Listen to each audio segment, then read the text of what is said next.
मध्ये तुझं खूप खूप स्वागत. थँक्यू मच, तू वेळ काढून आलास. कारण प्रेक्षकांना सगळ्यांना माहितीच आहे की संकर्षण किती बिझी असतो.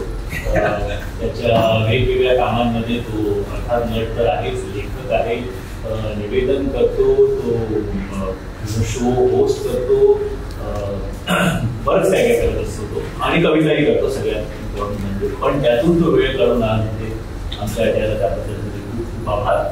मला हे आभार थोडंसं तुला अफोर्ड करण्यासाठी होतंय. श्रेयस दादानी मला वेलकम करणं किंवा तू माझे आभार मानणं मला थोडंसं असं थोडं रिसीव्ह करणं जड झालंय. आज आपल्या रेशीम डाटच्या सेट नंतर आज भेटलोय आपण ऍक्च्युली. त्याच्यामुळे मला सुद्धा आता असं वाटते की आता ह्या गप्पा चालत राहतील कशा चालू. कारण मी तर मोकळाच होतो मध्यंतरीच्या काळामध्ये, म्हणजे कोण किती बिझी होतं म्हणजे I am very happy for you. पण सगळ्यात आधी सांग खूप छान आहे, मजेत आहे. नाटकाचं प्रयोग, तो कवितांचा कार्यक्रम, आधी मध्ये थोडंसं शूट असं चालू आहे. मग भरपूर ट्रॅव्हलिंग, हा प्रवास खूप होतो पण मजा येते. बाई कविता वगैरे सगळं हा म्हणजे वेळ मिळेल तसं थोडंफार लिखाण होतं. पण आजकाल मोबाईलमध्ये खूप वाया जातो वेळ ऑनेस्टली. पूर्वी जेवढं वाचन व्हायचं तेवढं आता होत नाही. पूर्वी जेवढं सलग एकदा बसलं की लिहावंसं वाटायचं तेवढं आता होत नाही. सारखं ते होत राहतं डिस्ट्रॅक्शन. हाताला एक ते चांगला लागला. पण मग अर्थात प्रश्न पण आता तू विषय काढलास म्हणून मला सांग त्याच्यासाठी काय केलं पाहिजे. काही मला कल्पनाच नाही. म्हणजे त्याचे फायदे आहेत हो, पण तुला फायदे जास्त वाटताय की तोटे. काय आपण काहीतरी केलं तर ते टाकण्यासाठी आपण त्याच्यावरती जातो. पण आता ना आपला अप्रोच थोडासा 360 डिग्री बदललाय की आपण टाकण्यासाठी काहीतरी करतो. म्हणजे बघा, पूर्वी आपण एखादी गोष्ट अचीव्ह केली ना की ती आपण त्याच्यावरती पोस्ट करायचो किंवा एखादा अनुभवाला किती टाकायचो. आता आपण जगत असतानाच हे कसं टाकल्यानंतर रिसीव्ह होईल याचा विचार करत जगतो. म्हणजे पूर्वी नाविन्य होतं ना की एखादा पदार्थ आज आईने केला तर त्याचा फोटो टाकणं. आता सिझलर आले की त्याची वाफ पहिल्यांदा दाखवावीशी वाटते. म्हणजे नारीसाठी घोडा का घोड्यासाठी ना, असं ते सोशल मीडियाचं. आपण बेसिकली थोडं सोशल मीडियाचे स्लेव्ह जरा असं मलाही वाटतं. टेक्नॉलॉजी आपल्यासाठी नसून आपण त्या टेक्नॉलॉजीसाठी आहोत. त्यातला एक किस्सा सांगतो. आता परवा घडला. माझ्या एका मित्राच्या मुलाचा 17वा का 18वा बर्थडे होता आणि मला त्या मित्राने फोन केला आणि सांगितलं, अरे तू काही वर्षांपूर्वी माझ्या मुलाला विश केलं होतंस, एक व्हिडिओ पाठवला होतास, मला खूप मजा वाटली होती. आज त्याचा बर्थडे आहे 17वा, मला वाटतं परत एक व्हिडिओ करशील का. तर मी म्हणालो, अरे व्हिडिओ कशाला, म्हणजे असं व्हिडिओ करून कशाला, मी व्हिडिओ कॉल कर ना, मी डायरेक्ट त्याला विश करतो. तो अरे उत्तम असं मित्र म्हणालो. म्हणजे लगेच व्हिडिओ कॉल लावला आणि मुलाला दिला की श्रेयस अंकलला विश करायचंय. मी त्या मुलाला विश केलं. अरे म्हटलं खूप मोठा झाला, हॅपी बर्थडे वगैरे वगैरे सगळं झालं. त्याचे मित्रही बसले होते आजूबाजूला आणि ते झालं. मला बोलला की अंकल एक व्हिडिओ बना के भेजू ना. म्हटलं अरे पण आता मी तुला शुभेच्छा दिल्या ना, म्हणजे शुभेच्छा दिल्या आणि व्हिडिओ काय, तुला लाईव्ह फोन करून तुला विश करतोय. तुला हा लेकिन व्हिडिओ मी टाक सकता हूं ना. सो मला 2 मिनिटांना असा धक्का बसला की म्हणजे माझ्या बाबतीत जर का असं झालं असतं, माझ्या वडिलांनी कुठल्या ऍक्टरला सांगितलं असतं आणि त्यांनी फोन जरी केला असता साधा, पाणी झालं असतं आपलं. म्हणजे काय करावं सुचलं नसतं. बरोबर सांगत होतं. पण त्यांना व्हिडिओ आज हवा असतो कारण त्यांना ते दाखवायचं असतं. बरोबर. हे जे घडलंय याचं पुढे तुला काय वाटतं आणि म्हणजे कुठे चाललोय आपण. नाही, आणि ह्याच्यापेक्षा इंटरेस्टिंग फोन कॉल कधी कधी फार येतात. आज समजा 28 तारीख असेल ना, सर तुम्ही 30 तारखेला अवेलेबल आहेत का. नाही हो, मी 30 ला नाही. अरे मग व्हिडिओ पाठवू शकता का, की मी येऊ शकत नाहीये. पण मी येऊ शकत नव्हतं. म्हणजे त्याचा कसा व्हिडिओ आता ते व्हिडिओ देण्याचं फार हे झालंय, काही कळत नाही. पण सर ह्याला म्हणजे काही मला काही माहित नाही. फक्त एक मात्र एवढं कळतंय की हे ना आळवावरचं पाणी आहे. म्हणजे व्हायरल होण्याची व्हॅलिडिटी किती आहे ह्याची काही शाश्वती थोडीच. ते काही फार काळ असं टिकणार नाही, मला गॅरंटी. बरोबर. म्हणजे आता काय होतं, पूर्वीची गाणी आपल्याला ध्रुपदाच्या नंतरचं म्युझिक नंतरचं कडव्यानंतरचा शेवट एवढी लक्षात राहत होती सगळ्या सगळं. आता जेवढं आपण रील करून टाकू शकतो तेवढंच गाणं आपल्याला लक्षात राहतं. तर चंद मध्ये आपल्याला आयुष्य लक्षात टाकतोय तेवढंच की जेवढं पटकन रिसीव्ह होईल नंतर कट होईल. असं एनिवेज त्याच्यावर म्हणजे आपण खोल विषय आणि बरंच काय आपण बोलू शकतो. पण टू बिगिन विथ संकर्षण, मला लहानपणापासून आणि मोठं झाल्यानंतर पण बऱ्याचदा असं वाटायचं की माझं नाव ना खूप अनयुज्युअल. काय सुरुवात केली आहे. श्रेयस नाही बोलू शकायचं नाही, त्यामुळे माझ्या नावाचं सर्वेश, सुरेश, सिरियस वगैरे बरंच झालं. तसं तुझ्या बाबतीत मला या प्रश्नाचं फार कौतुक आहे. एखाद्याला तुझं नाव ऑड मॅन आउट आहे हे दाखवण्याची इशी काही शैली आहे. अरे माझं असं व्हायचं यार, तुझं कसं व्हायचं. पण माझंही जे होतं आजही होतं आणि माझ्या भावाचंही होतं. संकर्षण करायला तरी आता थोडस सोपं वाटतं म्हणायला. अधोक्षजचा तर म्हणजे बट्ट्या बोट. आमचा एक मामा आहे तो सुद्धा आमच्या धाकट्या भावाला माझ्या अधोक्षजला घटोत्कचच म्हणतो. अधोक्षज म्हणतच नाही. त्याला घटोत्कचही तितकंच अवघड. तू अधोक्षज म्हणणं नाही, घटोत्कच. एका आता मध्यंतरी कोणीतरी दाखलं अधीक्ष कराडे. अरे अधीक्ष अधोक्षज कराडे. पण ते काय करणार बिचारायला, त्यांचं नाव. पण का म्हणजे या नावं ठेवण्यामागचं कधी विचारलं वडिलांना की जसं माझ्या आत्याने ठेवलं होतं आणि मी तिला विचारलं का आपण तू घेऊ शकतेस माझं नाव, पण बाकीच्याला त्रास होतो काय पण नाव वेगळे सगळ्यांपेक्षा वेगळे कोणीच नव्हतं त्या श्रेयस नाव. तसं काय रिझन नाही. मी विचारलं घरात तर आमच्या घरात एक पाहिलं तर सगळ्यांची नावं ही विष्णू सहस्त्रनामातली नाव आहेत. म्हणजे आजोबांचं नाव अनंत, त्यांच्या वडिलांचं नाव लक्ष्मण, त्यांच्या वडिलांचं नाव अजून काहीतरी, तर अनंत, बाबांचं गोविंद, संकर्षण, अधोक्षज, आता माझा मुलगा सर्वज्ञ. सगळी नावं केशवायनमा, नारायणमा, माधवायनमा जी विष्णू सहस्त्रनामामध्ये नावं आहेत. त्या सहस्त्रनामांपैकी ही सगळी नावं आहेत. आणि इनफॅक्ट तेही विचारलं होतं मुलांची नावं सर्वज्ञ आणि सरग्वी, तर त्यांचे अर्थ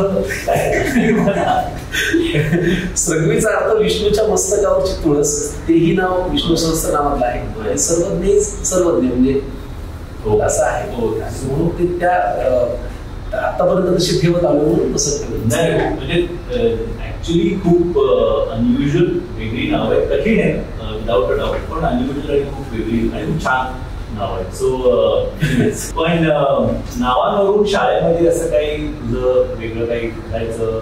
आम्ही बॅकग्राऊंडच्या आहोत ना, तिथे तुमचं नाव कितीही छान जरी असलं तरी ते तसं उच्चारांची काही परंपराच नाही. म्हणजे फार आम्ही त्या काळातल्या आहोत जिथं बाबाच्या नावाने हाक मारली जायची. अच्छा, म्हणजे गोविंद्या. अरे गोविंद्या ते तिच्या वडिलांचं नाव, त्याचं नाव. म्हणजे आमच्या वेळेला तर कित्येकदा सरांनी जर विचारला अरे तो कराडे कुठे, हे गोविंद्या उठ ना. अरे माझं नाव संकर्षण, गोविंद्या उठ. पण ते बाबाच्या नावानेच हाक मारायची सवय, त्याला काही इलाज नाही. आणि किती नाव छान असलं तरी शंक्या, आधड्या, सूर्या, आमल्या. मी जेव्हा खरं मुंबईमध्ये तेवढं आता पॅटनेम काहीतरी असायचं, पण काहीतरी घरचं काय नाव असेल ना, जसं बाबू, राजू वगैरे तसं असायचं की मला आठवत नाही की माझा मित्र अभिजित, तर त्याला आम्ही अभिजितच म्हणायचो. अभय वगैरे हा नाही, गौतमला गौतमच म्हणायचो. ओके, सो विशालला विशाल. पण मी एक नाटक केलं होतं ज्यात पुण्याचे कलाकार, ओके, म्हणजे 6 जण पुण्याचं होतं मी, तर त्यांची खूप सवय होती. तेव्हापासून माझं नाव खरं तर तळ्या पडलं आडनावरून. की कारण श्रेयस परत म्हणजे श्रेया वगैरे ते कसं तरी मुलीचं वाटतं, त्यामुळे तळ्या हे नाव. आणि ते पण आपापसाने सगळं जित्या, सौर्या, विजया, ओके, चिन्या असं. सो आमच्याकडे तसं काही म्हणजे बापाचं नाव किंवा आडनाव म्हणजे अजूनच वेगळं, खूपच वेगळं. त्याच्याने चिडवायचं, आडनावावरून चिडवायचं, किंवा एखादं व्यंग असेल त्या व्यंगावरून चिडवायचं. आता आमच्या वर्गामध्ये एका मुलाचा हात वाकडा होता, त्याला हँडल म्हणायचे. अरे काही गरज आहे का, म्हणजे ते हायलाइट करायचं. अगदी गावाकडच्या ज्या शाळा असतात ना, म्हणजे आमच्या वर्गात एक मुलगा होता, त्याचे डोळे असे जरा जवळ आलेले होते आणि तेव्हा ते बिग बाबूल नावाचं च्युइंगम निघालं होतं, बरोबर ना.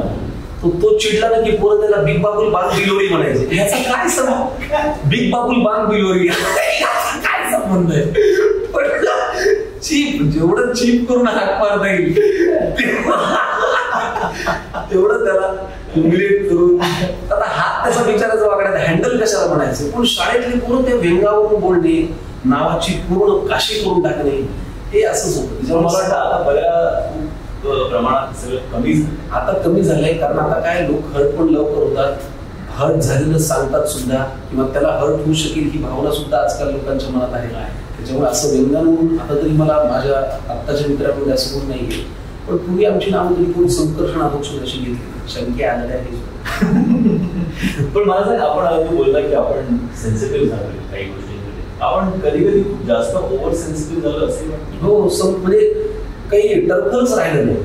म्हणजे पूर्वी कसं, आता मोसंबी खायची असेल तर मोसंबी आधी धुणे, त्याचं साल काढणे, मग त्या वरचा पापुद्रा काढणे, मग ती फोडून मग त्या बिया बाजूला करून, आता आपलं डायरेक्ट रसापर्यंत झालंय. म्हणजे आता आपल्याला काही बोललं की एवढं लागतं की अरे त्याला हर्ट झालं. म्हणजे परवा मी पेपरला वाचलं की ऑफिसमध्ये बॉसने अपमान केला म्हणून त्यांनी घरी जाऊन आत्महत्या केली. अरे बाप, तुम्हाला असं झालं की अरे एवढं म्हणजे मान्य काहीतरी असेल बाबा त्याला, हे पण ते काय आता टर्पलवरची सगळी निघून गेली. आणि हे तर खूपच जास्त म्हणजे स्कॅरी, कारण हल्ली मुलांना पण आपण जेव्हा काही बोलतो, चिडतो वगैरे, तेव्हा खूप असं बोललं जातं नाही का, एवढं बोलू नका, किंवा आईने जर का धपाटा दिला तू काय करतेस धपाटा वगैरे. सो मला असं वाटतं की छडीला हे छमछम विद्या गमगम, हे त्याच्या मागे काही ना काहीतरी वाईट होता, रिझन होतं, आणि आपण तसेच वाढतो. पण क्रिएटिव्हली तुला लिहिताना वगैरे तू असा विचार करतोस का की नको हे नको लिहायला, या वाक्यामुळे कोणाला तरी दुखावलं जाईल वगैरे? जसं हल्ली आपण ऍक्टिंग करताना, डायलॉग बोलताना मी करतो की मी हे वाक्य बोलू का, डिरेक्टरला विचारतो मला याने प्रॉब्लेम होऊ शकतो, काय वाटतं, मग त्याने सांगितलं तर मी ते वाक्य करतो. तसं तू लेखक म्हणून लिहिताना किंवा कवी म्हणून अर्थात गोष्टी त्यावर आपण बोलू, पण ऍक्टर म्हणून करताना तू कधी याचा विचार करतो? खरं सांगू, आजकाल करायला लागलं. कारण आडनावावरून, जातीवरून, रंगावरून आपल्याला वर्ग पडत जातो असं खूप वाटत राहतं की हे ठराविक लोकांना नाही आवडलं तर, हे ठराविक लोकांनाच आवडलं तर. बरं, कलाकार म्हणून आपला ऑडियन्स हा व्याप्त असला पाहिजे. आपण कुठल्या वर्गासाठी काम करू नये, आपण सगळ्यांसाठी काम करावं. ते ज्याला जसं घ्यायचं त्यांनी तसं ते घ्यावं. असं मला NF हुसेन साहेब होते, त्यांच्या घरी आम्ही एकदा गेलो होतो आणि ते पेंटिंग दाखवत होते बरीचशी, आणि ते एक पेंटिंग मी बघत उभा होतो आणि त्यांनी मला विचारलं की काय बघतोस, म्हणजे काय कळलं तुला? तर त्यांची बरीचशी पेंटिंग असेल त्यात आपल्याला काहीच कळायचं नक्की काय. मी म्हटलं आता मी यांच्यासमोर काय खोटं बोलतो, म्हणून म्हणलं की खरं सांगतो सर मला काही नाही कळलं. ते हसले आणि मला म्हणाले की नाही बरं केलं असं, कारण मी माझ्या एका पर्स्पेक्टिव्हनी ते केलंय. तुला त्यातून जे हवंय, जे अभिप्रेत ते घेऊन, correct. So it is your interpretation of that painting, whatever you want to do, correct. So त्यानंतर ना मी पेंटिंग्सकडे बघायचा माझा दृष्टिकोन खूप बदलला. आय फील की आज जर का आपण या गोष्टी कुठेतरी करतोय तर त्या एक इक्वालिटी म्हणा किंवा युनिटी म्हणा, किंवा आपण सगळे एकच, बरोबर. बाकी हे जात धर्म वगैरे सगळं टेक्निकली नंतर सगळं, करेक्ट. आधी आपण जन्माला माणूस, करेक्ट, जास्त ज्ञान नको. पण टेल तू तुझ्या तसं नावावरून कधी काही झालं तसं तू कोणाच्या थोड्या काढल्यास? लहानपणी मी खूप काढतो अजूनही. म्हणजे मला ज्या ज्या झेपतील, ज्या अंगलट येणार नाही तशा पुढे मी अजूनही काढतो. आणि अंगलट येणार नाही, अंगलट येणार नाही, पण त्याला म्हणजे अंगलट आलं दोघीच कोणी काही बोलला, अपमान झाला तर तो नको वाटतो. पण पुढे काढणं हा जरा स्वभाव आहे माझा. उदाहरण माझी आपली याला प्रीती गणना नावाची मालिका करतो, त्यात मग क्लिक मिक्सर नावाचा स्टुडिओ आपल्याला निघाला. तिथे ना मेकअप रूम ते सेट याच्यामध्ये यायला ना एक गुहा होती जवळजवळ. म्हणजे ती गुहा, त्या गुहेतनं जाताना बाहेर दिवस आहे का रात्र काही कळायचंच नाही.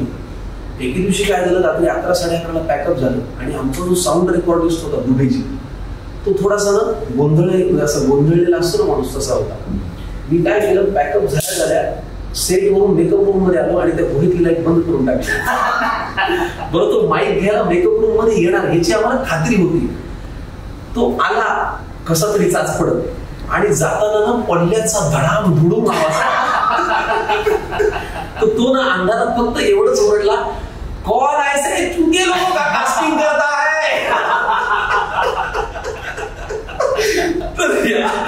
या अशा पुढ्या करायला मला मजा येते. नंतर लाईट लावून असा धावा केला की अरे क्या होतं. त्यांनी ते दाखवलं नाही की त्याला कळलंय, आणि मी दाखवलं नाही की मी लाईट बंद केली. असं ते थोडं. आणि कधी असं काही अंगाशी आलंय का? नाही, खरं तर असं नाही आलं. पण तू लहानपणी खरं तर थोडा भित्राई होतास म्हणजे. प्रचंड. मी आभाळ आले की खूप घाबरायचो.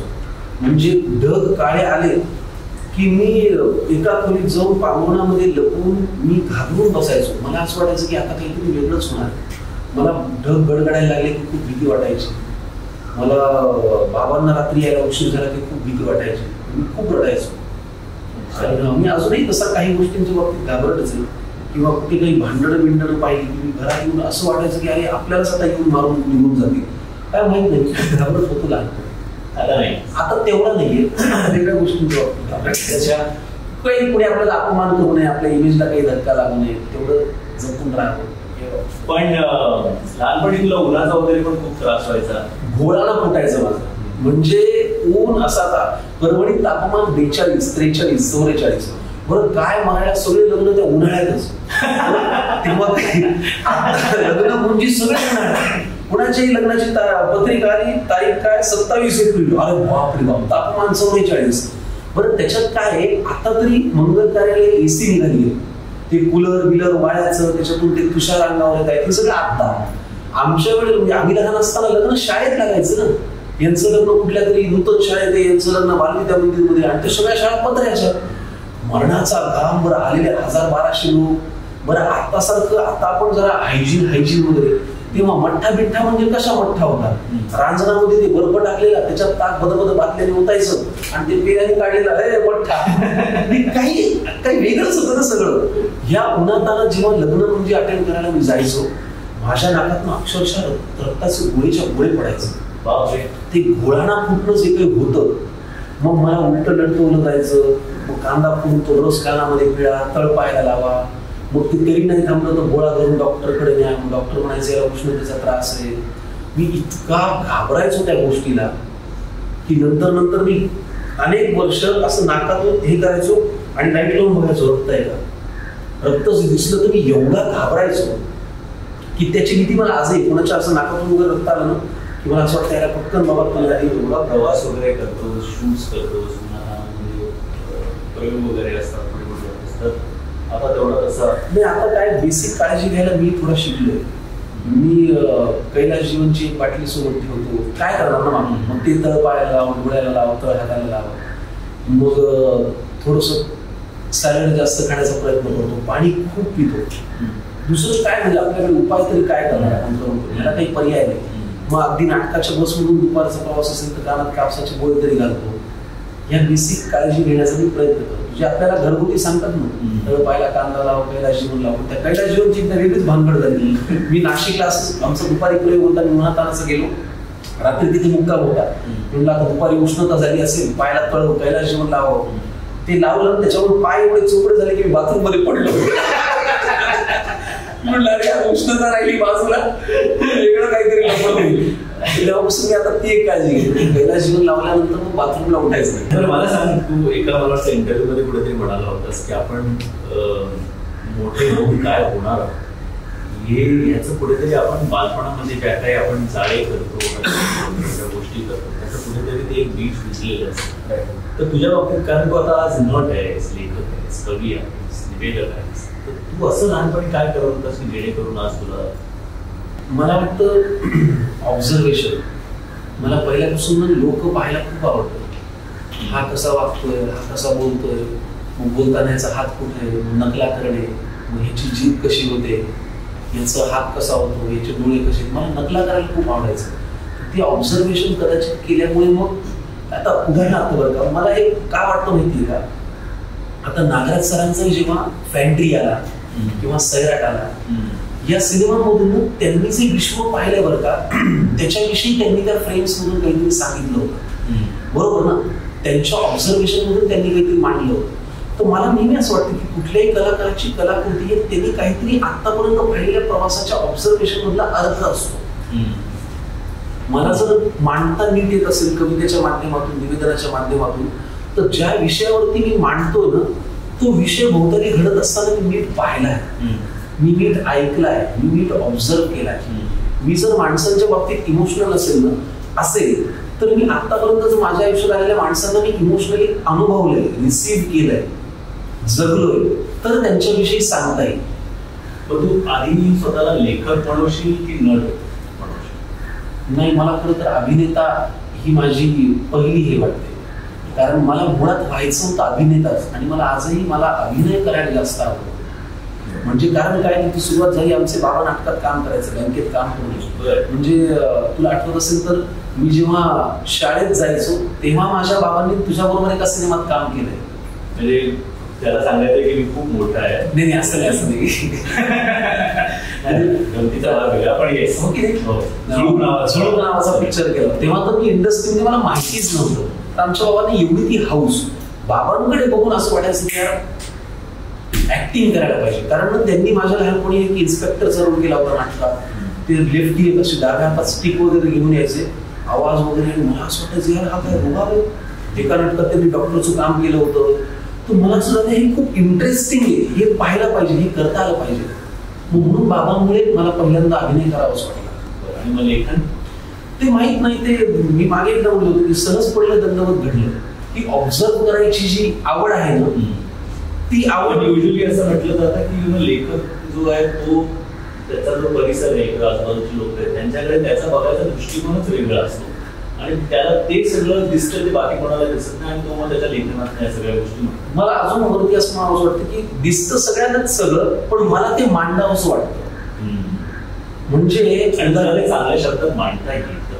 मला मला असं ते फार म्हणावंसं वाटत नाही की चांगल्या, पण मला असं वाटतं की एखाद्या गोष्टीवरची माझी पहिली प्रामाणिक आणि सोपी प्रतिक्रिया हे माझं लिखाण असतं. ते चांगलं आहे की वाईट हे लोकांनी ठरवावं, ते ठरवण्याचा आपल्याला अधिकार नाही, प्रांत नाही. पण उदाहरणार्थ आता सध्याच्या ह्याच्यावरती राजकारणावरची कविता आपण उदाहरण म्हणून घेतलं. हे सगळ्यांनी पाहिलं होतं का, तर हो सगळ्यांनीच पाहिलं होतं. हे सगळ्यांना वाटलं होतं का, तर हो सगळ्यांनाच वाटलं होतं. मग सगळ्यांना सांगावंसं वाटत होतं का, तर हो पाणटपणीपासून सगळ्यांना ते सांगावंसं वाटत होतं. फरक एवढाच झाला की मी ते तुम्हाला समजेल अशा सोप्या शब्दात मांडण्याचा प्रयत्न केला, आणि तो उत्तम केलास. कारण मला वाटतं तू म्हणतोस ते अगदी करेक्ट आहे की ते सगळ्यांना दिसत होतं, सगळ्यांना कळत होतं, सगळ्यांना बोलायचं होतं आणि मांडायचं होतं. पण आमच्याकडे ते शब्द नाही, ते कवी म्हणून तुझ्याकडे, आणि तू त्या शब्दांमध्ये मांडलं ते आमचे शब्द होते, जे आम्हाला नंतर रिअलाइज झालं की अरे हेच आहे आपल्या मनामध्ये एक्झॅक्ट आहे, म्हणून ती इतकी रिलेट झाली आणि म्हणून ती इतकी व्हायरल झाली. त्यासाठी आधी तर तुझं खूप खूप अभिनंदन की इतकी छान कविता केलीस. आता त्याचा विषय काढला असता मी तुला विचारतो की तू ती कविता केल्यानंतर खूप व्हायरल झाली, ओके, तुला सुचली कारण तू म्हणतोस जसं आपण सगळेच बघत होतो त्यामुळे त्यात नाही म्हणणार. पण ते झाल्यानंतर काय प्रतिक्रिया म्हणजे लोकांकडनं आणि पॉलिटिशियन्स दोघांकडनं? सगळ्यात आधी तर मी काय करतो माहिती का, माझी कविता माझ्या घरच्यांना ऐकतो. कारण काय, टिपिकल मध्यमवर्गीय माणसं आहे, त्यांना जर एखादी गोष्ट खटकली ना तर मला खात्री पडते की ही बाहेर काढायसारखी नाही. माझ्या आईबाबांना जर एखादी गोष्ट नाही रे ती काही बरोबर नाही, तर 100% प्रेक्षकामधल्या 100पैकी 50 लोकांना ती आवडणार नाही, याची मला खात्रीच पडते. ही तर अशा विषयावरची कविता होती की ह्याच्याविषयी आधीच आपण घाबरून बोलतो. कोणाची उघड बाजू घेणं हे आजकाल, किंवा बाजू न घेणं, विरोध करणं हे डेंजरस आहे. डेंजरस पेक्षा ते बरोबर नाही, लोकांना त्याचा लगेच हे होतं आणि त्याचे परिणाम वेगवेगळे होतात. पण आधी असं होत नव्हतं संकर्षण. आपण आधी म्हणजे we were very vocal about. जसं आम्ही मोठे होत असताना आमच्या सगळ्यांवर, आमच्या जनरेशनवर आपले माननीय बाळासाहेब ठाकरे त्यांचा खूप मोठा इन्फ्लुएन्स सगळ्यांवर, आणि आजही या सगळ्यात आधी पॉलिटिशियन आपण म्हटलं मुंबईमध्ये तर बाळासाहेबच आहे. आणि we were very vocal about it, की आम्हाला ते आवडतात, ते भाषण ऐकायला आवडतात. हल्ली तू म्हणतोस त्याप्रमाणे जरा कोणाबद्दलच काही बोलणं असं फारच डायसी. एखादी पोस्ट जरी टाकली ना तरी पटकन तुझ्याविषयी तू ह्या बाजूचा आहे का त्या बाजूचा आहे ह्याचा निकष आधी लावतो. मग त्याच्यामध्ये एक पर्टिक्युलर रंग असेल, एखादं नाव असेल, सूचक विधान असेल, एखादा शब्द असेल, पहिल्यांदा तुला तू इकडचं आहे का तिकडचं ह्या चष्म्यातून पाहिलं जातं, मग तू कलाकार, मग तुझी कलाकृती. उलट आहे खरं तर, आधी त्याची कलाकृती, मग तो कलाकार, मग त्याचं खाजगी आयुष्य, मग त्याला काय आवडतं ते ना. आता उलट आहे. तुझ्या कवितेवर की तू केल्यानंतर काय करतो फारच वेगळंच झालं सगळं. एक तर घरच्यांनी सांगितलं की हो हो ही छान आहे. माझा एक मित्र अनिकेत सराफ, मी त्याला आधी ते ऐकत असतो, तोही म्हणाला ही मस्त आहे, म्हणाला जोरदार आहे एकदम. आणि तो मला ना ही कविता ऐकल्या खरंच असं म्हणाला की तुझी पंढरीच्या विठुरा या कविता आहे ना संख्या, ही त्याच्यापेक्षा व्हायरल होईल. म्हटलं काही म्हणतो का मी, तो म्हणाला तू बघ. आणि मी खरंच ती पोस्ट केल्यानंतर ना काय घडलं त्या 4-5 दिवसात, मला झोपच नव्हती रात्रीची. म्हणजे अनबिलिव्हेबल असे फोन झाले. त्याच्यात तुझाही होता, म्हणजे तूही फोन केलास की या ज्या काही पद्धतीने तू ते मांडलेस, म्हणजे आपल्या इंडस्ट्रीमधले शरद पोंक्षे सर, मकरंद नासपुरे सर, श्रेयस तळपरे, कोणी फोन नाही केला. सगळ्यांनी, अतुल परचुरे, म्हणजे सगळ्या चांगल्या चांगल्या लोकांनी फोन केले, त्याचं कौतुक केलं, निर्मात्यांनी केले. मला इतकं भारी वाटलं. राज ठाकरे साहेबांचा फोन आला, नमस्कार. आधी त्यांचं चिरंजीव होती, नमस्कार मी अमित ठाकरे बोलतो, साहेबांना 2 मिनिटं बोलायचं, वेळ आहे? वेळ आहे काय, द्या आधी फोन द्या. राज ठाकरे बोलतो, प्रदीप कविता केली. मला ना असं म्हणजे मी काय बोलायचं या लोकांशी फार आवडली आम्हाला. परवाच्या दिवशी काय करतात, मला वाटलं बहुतेक भेटून खळखट्याक आहे. ते मला म्हणाले अहो या घरी मी जरा वाट. मी गेलो बरोबर. बरं त्या दिवशी 11 वाजता त्यांनी मला त्यांच्या बंगल्यावर बोलवलं शिवाजी पार्कात. मी 8:15 पासून फेऱ्या मारतोय बंगल्याच्या भोवती. मला वाटलं माझ्याकडून उशीर नको बाबा, राज ठाकरे आपली वाट पाहतात असा सीनच नको ना, काय तुम्ही 15 मिनिटं उशीर आला, म्हणजे झालंच नाही सगळं. मी 8:15 पासून बंगल्याच्या भोवती फिरत होतो. बरोबर 11:45 मी जाऊन बेल वाजवली. म्हणजे साहेबांनी मला बोलवलं आणि त्यांनी बरोबर 11 वाजून 2 मिनिटांनी मला रिसीव्ह केलं. पुढचे 3 तास ते मी आणि त्यांच्या पत्नी केवळ गप्पा मारत होते.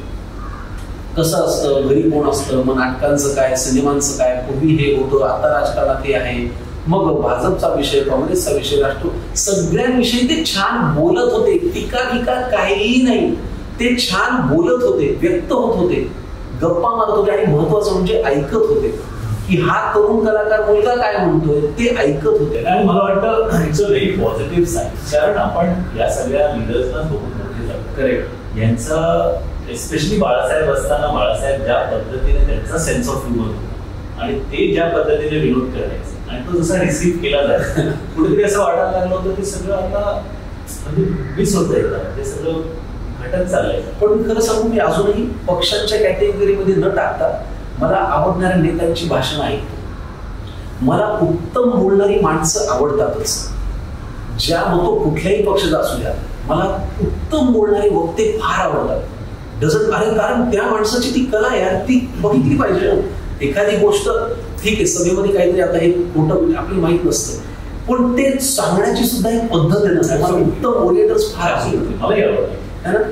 मलाही काही आपले नेते त्यांची भाषणं ऐकायला खूप आवडतं, कारण अभ्यास करून भाषण केलेलं असतं. तसं ऐकायला आपल्याला खरंच खूप मजा वाटते आणि आवडतं. आणि सेन्स ऑफ ह्युमर, करेक्ट, मला वाटतं अजूनही जोपर्यंत सेन्स ऑफ ह्युमर आहे आपल्यामध्ये, तिनं मराठी माणसाला आपली वेदना सुद्धा आपल्याला विनोदातनं सांगायची सवय, ही आपली शैली आहे. नवरा बायकोच्या संसारामध्ये दुःख असतं, पण ते दुःख जेव्हा स्टेजवरती एखादा नट पोटी करून सांगतो तेव्हा बायकोच त्याला असं करते, हा तुम्ही असंच करता ना.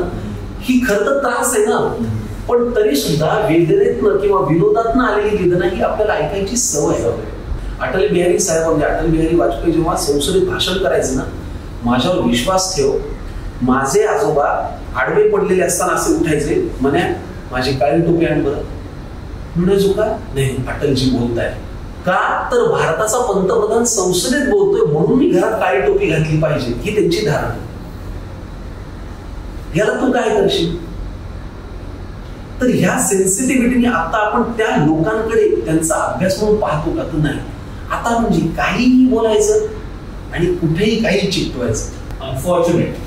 कारण मला वाटतं एकंदरीतच अभ्यास कमी झालाय का गोष्टींवरचा, आणि म्हणून मग आपण कधी कधी काही वक्तव्य ऐकतो लोकांची जे आपल्याला वाटतं जे तुझी आता आपण म्हणतो की काय बोलताय, ते अभ्यासक्रमापेक्षा घाई खूप आहे सर सगळ्याची. हा म्हणजे काय, पूर्वी एखादी टीका केल्यानंतर ती सभेतनं कर्णोपकरणी हा जो शब्द आहे, कर्णोपकरणी पसरून त्याच्यावरती विधान यायला महिनाभराचा कालावधी जायचा, किंवा ती त्याच्यावरती टीकेला प्रत्युत्तर हे वृत्तपत्रातून असायचं. आता सोशल मीडियावरती ह्याने टीका केली की ह्याने लगेच दुसऱ्यावरती, म्हणजे ते आता काही नाही टीक पुरतं झालं ना. त्याच्यामुळे त्याचा वेगही वाढलाय आणि वेग वाढल्यामुळे त्याचं महत्वही कमी झालं. एनिवे, मला कवितेवरूनच आठवलं की तू जेव्हा मुलांवरची कविता केली होतीस, एवढी घाई काय, मोठं व्हायचं वाला इतकी घाई काय, सो ती मला वाटतं आपण शूट करत होतो माझ्या आणि तू मला व्हॅनमध्ये येऊन ते मुलांवरची कविता केली. आणि मला नंतर जेव्हा ती अशी व्हायरल व्हायला लागली तेव्हा मला इतकी मजा वाटली. आणि मी सांगत होतो मला आधी ऐकवली मला गाण्यामध्ये ऐकवली होती. पण तुझे खूप चाहते आहेत, खूप फॅन्स आहेत. मला तुला विचारायचंय की अशी काही नवीन एखादी कविता तू केलीस का? मी एक कविता तुला ऐकवतो जी तुला खूप रिलेट होईल. काय आहे, कोरोना नंतर लोक आता घरांबरोबर लाईफस्टाईल पण कसं मेंटेन करते याचा विचार करायला लागले. याचा अर्थ एखादा झटका बसल्यानंतर जी आयुष्याची किंमत कळते ना, ती भयंकर कुठल्याही गोष्टीची. मोबाईल हरवल्यानंतर फोटोची किंमत कळली की आपल्याला, पहिला ते फोटो होते यार त्याच्यात. कुठली गोष्ट गेल्यानंतरची जी किंमत कळते ना, तर तसं एकदा एखादं आजारपण येऊन गेल्यानंतर जी आयुष्याची किंमत कळते ना, ती फार हातोडा मारावा तशी कळते. प्रश्न दुर्दैवाने तू आत्ता एका आजारातून गेलास आणि तोही म्हणजे साधा सोपा नाही, जीवनावरती बेतणारा आजार होता, हार्ट अटॅक, बरोबर. तर मला असं वाटतं की जेव्हा आपण आजारी पडून येतो ना, तेव्हा आयुष्याची जी किंमत, आता तू ज्या पद्धतीने प्रत्येक क्षण सोन्याचा म्हणून जगत असशील, असं होतच की. तर मी असं लिहिलं होतं की आजारी पडेपर्यंत ना आपण 10 बजे 3:30 बजे, कुठलं 3:30, थांब ना थोडं, 3:30 पर्यंत आपण पोहोचणार आहेत का हेच आपल्याला माहिती नाही ना. तर मी असं लिहिलं होतं की कसली करतो मिजाज मित्रा कसला तुझा थाट. ते प्रत्येकाला लागू होता ज्याला आयुष्याला कॅज्युअली घ्यायची सवय, की कसली करतो मिजाज मित्रा कसला तुझा थाट, ब्रह्मांड येतो डोळ्यापुढे जेव्हा धरावी लागते खाट.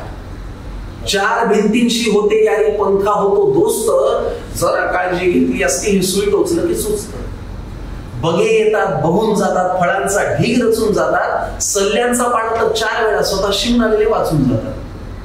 आपण फक्त गोळ्यांचं जेवण 3 वेळा पचवायचं, कुणाचं वाईट केलं होतं हे पडल्या पडल्या आठवायचं.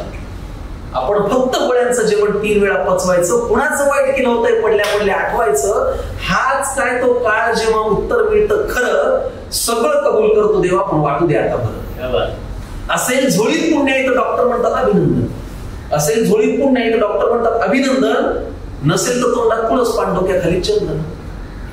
गमतीचा भाग सोडा पण सत्य शेवटी हेच आहे की कुणानंतर कोणी एवढाच काय तो पेच. पण चिंता का त्या वेळेची ती यायची तेव्हा येईल, हा आयुष्यात मात्र तो सुखी जो राम नाम घेईल, आयुष्यात मात्र तो सुखी जो राम नाम घेईल. आता हे राम मी मला त्या ह्याच्यामध्ये बसवलं होतं म्हणून, तुम्ही गणपती म्हणा, तुम्ही अल्ला म्हणा, तुम्ही अजून काही म्हणा, पण मला असं वाटतं की एका पॉवरला सरेंडर होऊन ते नाव घेत आयुष्य पुढे नेणं एवढं आपल्याला. देवावर विश्वास आहे खूप प्रचंड. नियती, देव, प्रारब्ध, नशीब, पत्रिका, ग्रह याच्यावरती माझा विश्वास आहे. आणि कारण एकतर आपले आजी आजोबा आई बाबा त्याच्यावरती विश्वास ठेवतात. पहिली गोष्ट. उदाहरणार्थ आपल्याला एखादी गोष्ट आवडते कारण आपल्यापेक्षा कोणीतरी ते मोठं, ज्याला आपण आईला माझे बाबा असं करतात, तिथून ते सुरू होतं. आईला माझे आजोबा पूजा करतात, माझे आजोबा देव मानतात, तिथून ते सुरू होतं. हे पहिलं कारण. आणि दुसरं कारण, मी ना भावनिक माणूस आहे. मला असं वाटतं की माझ्या भावना मला वाटतात त्या तीव्रतेने कुणापर्यंत तरी पोचाव्या. आता या माणसाच्या भावना तेवढ्या तीव्रतेने समजून घेणारा माणूस आता कोणी आहे का? तर तो कदाचित नाहीये. मग तो देवच असू शकतो की ज्याला ते त्या तीव्रतेने कळेल. माझ्या डायरीमध्ये देवाशी संभाषण सुद्धा लिहिलेलं असतं. मला हे वाटतंय, मला हे असं हवंय आणि मला याचा त्रास होतो, तुम्ही याचं नियोजन काय ते लावा. आणि तुला म्हणजे त्याचा प्रत्येक काही आलाय, फरक पडलाय, तुला असं वाटतं की ही विश्वास न काही कशावरती तरी ठेवूनच पुढे जाण्याचं आयुष्य आहे. 5% बेफिक्री छान वाटते, त्याच्यात एक मजा आहे. आणि कलाकार म्हणलं तर थोडी आपण बेफिक्री असली पाहिजे, कारण त्याची तयारी ठेवली पाहिजे. पण 95% सरेंडर होऊनच काम करावं. आपल्यावरती कोणीतरी बॉस आहे म्हणल्यानंतर ज्या पद्धतीने आपण काम करतो त्या पद्धतीने आपण आपल्यावरती कुणीच नाही म्हणल्यानंतर काम करतो का? तर मला असं वाटतं की तो बॉस आहे हे मानण्यात काही कमीपणा नाही. सेम गोष्ट झाली होती. मी नाटकाच्या दौऱ्यासाठी निघालो होतो रत्नागिरीला. बाबांना म्हणलं, बाबा रत्नागिरीवर गणपती पुढे 20 किलोमीटर पटकन जाऊन गेला. आमचे बाबाने असं पाणी पित होते, तांब्या ठेवला. मला म्हणजे तू ऐक ना, तू उत्साहाच्या वरात काही बोलत जाऊ, तुला माहितीच का कोकणातले रस्ते, उन्हातानाच कुठं फिरतो. तुम्ही असं पटकन म्हणलं गणपती मला नाही लागेल. ते मला म्हणून तुझा मी बॅग घेतली निघालो, गणपती मला नाही लागेल असं मी वाक्य बोलून गेलो सहज. रत्नागिरीचा प्रयोग झाला. रत्नागिरीचा प्रयोग 10 वाजता असतो, तो सुरू झाला 10:15. 1-1.5 वाजता जेव्हा प्रयोग झाला तेव्हा एक व्यक्ती सपत्नीक, त्यांचा एक छोटासा गुटगुटीत मुलगा माझ्या जवळ आले. मला म्हणे हे घ्या. म्हणलं काय? मला म्हणे आज गणेश चतुर्थी, उकडीचा मोदक आणलाय प्रसादाचा. म्हणलं अरे वा वा वा, द्या द्या द्या, छान. मी लगेच एक खाल्ला. मला म्हणे चला. म्हणलं कुठं? मला म्हणे पुण्याला. म्हणलं कुठल्या पुण्यात? ते म्हणे गणपती पुण्याला. म्हणलं नाही, माझं थोडस विचार चालू आहे, पण काय बघते म्हणे नाही, मी घनवटकर, उमेश घनवटकर. म्हणलं कोण उमेश घनवटकर? तर ते म्हणाले मी गणपतीपुळ्याच्या गणपतीचा पुजारी. मला ना असं मी म्हणजे आपल्याला काहीतरी हे होतं ना, म्हणलं अहो पण मी कसंही म्हणजे, ते म्हणे मी गाडी घेऊन आले. म्हणलं उद्या माझा चिपळूणला प्रयोग आहे, माझ्याच गाडी मी तुम्हाला चिपळूणला सोडेन ना, ड्रायव्हर घेऊन, काही काळजी नाही, उद्याच्या अभिषेक करू. म्हणलं अहो पण काय झालं, मी आज दुपारी बोलता बोलता माझ्या नाटकात इतर सहकलाकारांना कमिट करून बसलो की मी त्यांनाही घेऊन जाईल गणपतीपुळ्याला. ते म्हणले अहो माझ्याकडे गाडी सॅम्प्रो आहे 4 सीटर, आज मला काय वाटलं माहित नाही की आमची 7 सीटर आणली, गाडी जागा मोकळी, सगळे चला. मला असं झालं, मी कुठून ते वाक्य बोललो की मला गणपती न्यायला येईल. आणि बिलीव्ह मी, रात्री 2:15 वाजता उमेश घनवटकर यांच्या गाडीमध्ये ते, त्यांची बायको, त्यांचा मुलगा, मी, माझे 3 सहकलाकार. मी म्हटलं आता मग रात्री मला कुठल्या तरी हॉटेलला सोडा. ते म्हणजे काहीच गरज नाही. 3 महिन्यापूर्वी सी व्ह्यू नावाचं आम्ही स्वतः आमचं रिसॉर्ट उघडं केलं, त्याच्यात तुम्ही राहा. मी त्या रिसॉर्टला गेलो, पडदा उघडल्यानंतर समोर समुद्र. मी म्हटलं याचे चार्जेस काही नाही, तुम्ही आला, तुमचे पाय लागले, खूप छान. म्हटलं मला उद्या अभिषेक, तुम्हाला सकाळी 16 घेऊन येतो, 9 वाजता तयार आहे. मी म्हटलं हे काय घडतंय. सकाळी 9:15 वाजता मी तयार होतो, ते 16 घेऊन आले, त्यांनी त्यांच्या मला गाडीत बसवलं, ते गणपतीपुळ्याच्या गणपतीला मला घेऊन गेले, त्यांनी माझा अभिषेक केला. त्यावेळेला माझ्या हातामध्ये हस्तलिखित जे स्क्रिप्ट होतं ते मी गणपतीच्या अभिषेकाच्या तिथे पायावरती ठेवलं. तिथून मी आलो आणि ते नाटक म्हणजे आत्ताच नियम वाटीला आलं, त्याचे 208 प्रयोग झाले. वा. तर मुद्दा इज, देव आहे नाही हे तुम्हाला कसा भेटला, तुमचा अनुभव काय आहे तुमच्याजवळ. मला ते मानण्यामध्ये धन्यता वाटते, कारण माझ्या आईबाबांनी, माझ्या आजी आजोबांनी तो मानलाय आणि ते मानल्यामुळे मला आधार वाटतो. देव आहे, विषय सांगतो. कधी भांडण झालं का? मी डायरेक्ट चिडतो. मला काही गोष्टींकडनं ज्या तीव्रतेने मी त्या केलेल्या असतात ना, तेवढ्या तीव्रतेने आपली आउटपुटची अपेक्षा असते ना आपल्याला. उदाहरणार्थ एखाद्या स्पर्धेत भाग घेतला, वाटतं ना मी खडखडीत काम केलंय, त्याचा रिझल्ट तसा मिळाला पाहिजे, तसा नाही आला तर मी 100% हे चुकलं म्हणतो, हे तुमचं चुकलं. पण म्हणजे लेखिका दर्या मिळाला तसं तू त्याच्यावर काय आहे, पण ते माणसांच्या बाबतीत आहे. एखाद्याच्या बाबतीत मी चांगला वागलो, त्याला मला तरी त्रास द्यावासा वाटला, तो ठीक आहे बाबा, तुला ते कॉस्मॉस गिव्स यू बॅक म्हणतात ना, कुठून तरी काहीतरी तुझ्या ते येवो न येवो तो तुझा विषय. देवा तू पण का, अरे वा, आम्ही आपलं रोज उठायचं, केशवाय नारायण करायचं, तरी तुम्ही आम्हाला नाही चलेगा. नाही चलेगा. पण असं कधी झालंय का की त्यावेळेला तू देवावर चिडलास, काही गोष्टी बोललास आणि तू म्हणालास की असं झालं, हे बरोबर नाही, आणि पुढे जाऊन तुला एखादा असं प्रत्यय आला की अरे नाही, देवात ते घडलं होतं, ते बरोबर झालं, कारण त्यामुळे आज माझं आयुष्य वेगळं. हे खरं, अगदी बरोबर. असं होतं. एखाद्या नाटकातून आपल्याला काढलं, एखाद्या ऑडिशन मधून, सिरियल मधून काढलं, नाटकामधून काढलं होतं. पण गंमत बघा, हा अनुभव ना, हे सर्कल पूर्ण माणूस किती महत्वाचा आहे. लता नार्वेकर केवढ्या मोठ्या निर्मात्या आहेत, ज्यांनी ऑल द वे सारखं नाटक केलं, बरोबर ना? नाही सॉरी, सही रे सही सारखं, बरोबर. लताबाई ह्या मोठ्या निर्मात्या, आज त्या 90च्या वयाच्या आहेत, बरोबर. तर त्यानं त्यांचं मी रेवती देशपांडे नावाचं नाटक होतं. त्या नाटकातून दिग्दर्शक असं म्हणाले की नाही, हा मोहन जोशींचा मुलगा काही वाटत नाहीये, याला आपण रिप्लेस करू. मला प्रश्न हा पडला की महिन्याभराची तालीम, 10 प्रयोग, ह्याच्यात मी मोहन जोशींचा मुलगा वाटत होतो आणि 11व्या प्रयोगाला वाटत नाही, असं कसं काय? पण काढलं, मग वाईट वाटलं. तर तेव्हा निर्मात्या म्हणून त्या म्हणू शकत होत्या की नाही, अरे तो करतोय त्याला करू द्या, पण त्याही म्हणल्या की नाही, मग आता नको. पण परवा जेव्हा काही नाटकांचे आणि सगळ्या कवितांच्या गोष्टी पोहोचतात ना, बरोबर, त्यांचा मला फोन आला. मला म्हणाल्या, मी लता नार्वेकर बोलते, तुम्हाला ओळखतोस का? मी लागू, लताबाई असं काय म्हणताय, तुम्ही एवढ्या मोठ्या निर्मात्या आहात. त्या मला असं म्हणाल्या की मी एक शिक्षिका म्हणून अनेक वर्ष काम केलंय, मी आज तुझी माफी मागते की तेव्हा मी तुला नाटकातून काढलं होतं, मी तेव्हा हा हिरा ओळखायला थोडीशी चूक केली. म्हटलं असं नाही, तेव्हाचा तुमचा निर्णय त्या परिस्थितीला योग्य असेल मला आज माझ्या मनातूनही काढायचं. मला त्यांचा मोठेपणा एवढा आवडला आणि म्हणाला की इथून पुढे जर तू कुठलं नाटक लिहिशील, पहिला फोन मला कर, लताबाई मी तुमच्यासाठी नाटक लिहिले, मला ते प्रोड्यूस करायला आवडेल. आज माझं वय वर्ष 85 आहे आणि मलाही तुझ्याबरोबर जवळ बोलायला काहीही कमीपणा वाटत नाही. तर मला असं वाटतं की शेवटी माणूस महत्वाचा आहे. त्यावेळेला तो अनुभव आला, आपल्याला वाईट वाटलं, आपण कोणाला सांगितलं, आपण देवाला नाव ठेवले, सगळं झालं. परत सर्कल तिथे झालं की त्यांना माझ्याबरोबर काम करावंच वाटलं आणि मीही नम्रपणे काम करायला तयार आहे त्यांच्याबरोबर. हे वाटत राहणं म्हणजे काहीतरी आहे. 100%. आज सुद्धा म्हणजे तू सांगितलं त्याप्रमाणे नाट्य परिषदेचं तुला बेस्ट ऍक्टर, बेस्ट रायटर आणि नाटकाला सुद्धा मिळालं, बेस्ट नाटक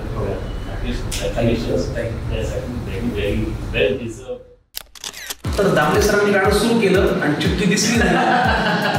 तर मी असं छान की आता काका गातायत वगैरे, सूर जुळावे जगण्यामधले.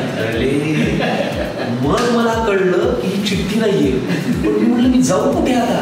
तुला जर का कोणी बनवून सांगितलं की तुला लेखक, कवी, अभिनेता त्याच्यासाठी तुला एकच काहीतरी सिलेक्ट करावं, काय सिलेक्ट? त्याला मारून टाकली मला गोळी घाल.